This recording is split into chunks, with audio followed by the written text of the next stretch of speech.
Britain cut the largest piece of African cake from Cairo to Cape Town, in addition to Nigeria and a few West African regions. It was also the British Empire that in 1894 imposed an arbitrary boundary around the many diverse ethnic groups and kingdoms that would make up Uganda.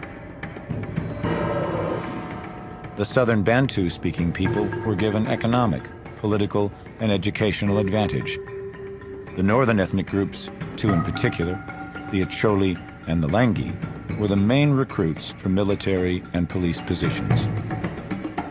By exploiting linguistic, ethnic, and cultural differences between the peoples of the North and South, Britain's divide and rule policies created a tension between them that helped maintain British rule.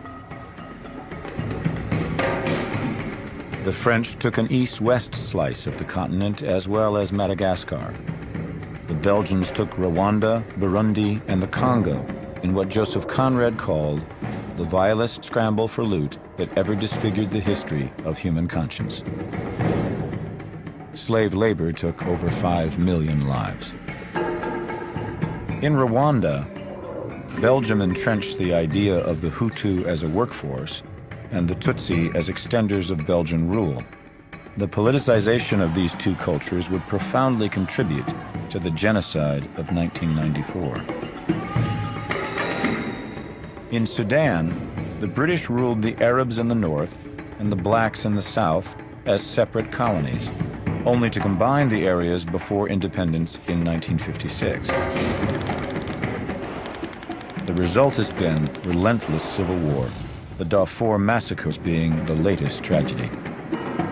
The Portuguese decimated Angola, Mozambique, and Guinea-Bissau well into the 1970s. The Italians took Libya, Eritrea, and Somalia. The Germans added Cameroon and Tanzania and committed the first genocide of the 20th century against the Herero people.